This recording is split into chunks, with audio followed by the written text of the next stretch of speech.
जय शिवराय सर्वांना मित्रांनो, तुमची जी भरपाई 2022 ची थकीत राहिलेली आहे, खरीप असो रब्बी असो 2024 पर्यंत ही पूर्ण भरपाई आता येत्या 2 दिवसात म्हणजे उद्याच्याला सोमवारी दुपारी 2 वाजेपर्यंत तुमच्या खात्यावर ही रक्कम जमा होणार आहे।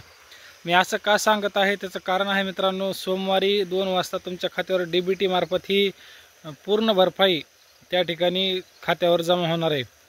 मध्य प्रदेशमध्ये एक कार्यक्रम घेतला जाणार आहे आणि देशाचे कृषी मंत्री शिवराज सिंग चौहान यांनी असं घोषणा केलेली आहे की जे काही शेतकरी 2022 पासून ज्यांना की पीक विम्याचं स्टेटस दिसत आहे, रब्बीचं दिसत आहे, अप्रूव्हल आहे, पण त्यांच्या खात्यावर रक्कम आली नाही, अशा प्रत्येक सदस्याच्या खात्यावर ही पूर्ण रक्कम त्याच्या खात्यावर क्रेडिट केली जाणार आहे।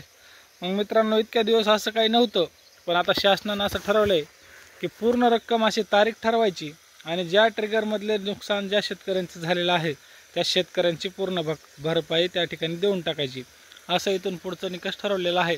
पण दुर्दैवानं महाराष्ट्र सरकारनं 2025ला पॉलिसी बदललेली आहे। उंबरठा उत्पन्नावर जे काही निकष येतील त्याप्रमाणेच आपण त्या ठिकाणी नुकसान भरपाई द्यायची असं ठरवलं। त्याच्यामुळे 2022 ते 2024च्या दरम्यान जे काही नुकसान झालं होतं त्या नुकसानाची भरपाई तुम्हाला मिळणार आहे, तुमच्या खात्यामध्ये येणार आहे। परंतु बरेच शेतकरी आता त्या भरपाईपासून वंचित राहणार आहेत, कारण जे लोकांना एल्ड बेस हे दाखवत आहे, एल्ड बेस काय आहे आणि पोस्ट हार्वेस्ट काय आहे, मी हीच माहिती तुम्हाला या व्हिडिओमध्ये देणार आहे। मित्रांनो, एल्ड बेस म्हणजे उंबरठा उत्पन्नाच्या आधारावर पीक विमा दिला जातो, त्याला एल्ड बेस पीक विमा असं म्हणलं जातं। एल्ड बेस म्हणजे काय? सरासरी उत्पन्नावर दिलेला जाणारा पीक विमा। मित्रांनो, हा पीक विमा सरसकट असतो आणि सरसकट पीक विमा हा फार कमी येतो, कारण आता बघा, मधले जे काही क्लेम केलेले होते, ज्यावेळेस तुम्हाला प्रतिनिधी भेटून क्लेम करून त्या ठिकाणी मंजुऱ्या करून गेले, त्यांना पीक विमा एकदम कमी मिळाला होता। परंतु आता जो पोस्ट हार्वेस्टचा पीक विमा जो आहे तो जिल्ह्यामध्ये सरासरी, आता कोणताही जिल्हा घ्या तिथं कमीत कमी 2 ते 3 हजार शेतकरी पात्र आहेत कमी। आणि जर तुम्ही वैयक्तिक क्लेमचा जो विचार केला, हा वैयक्तिक क्लेम आहे पोस्ट हार्वेस्टचा, हे बरेच लोक करत नाहीत आणि ज्या लोकांनी केला त्यांचा हा फायदा आहे मित्रांनो।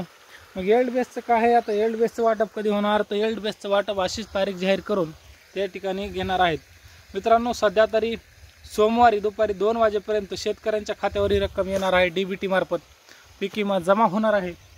मग बरेच शेतकरी ह्या पीक विम्याच्या भरपाईपासून वंचित राहिलेले आहेत एल्ड बेसच्या नावाखाली, त्यांच्याही खात्यावर लवकरच रक्कम जमा होईल अशा प्रकारची माहिती कृषी विभागाने दिलेली आहे।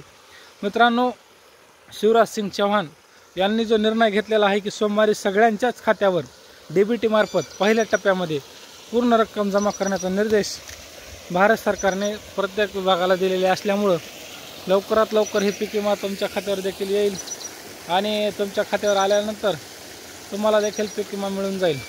धन्यवाद। ही होतं आजचा अपडेट। तुम्हाला काय वाटतं मला कमेंटद्वारे कळवा। धन्यवाद।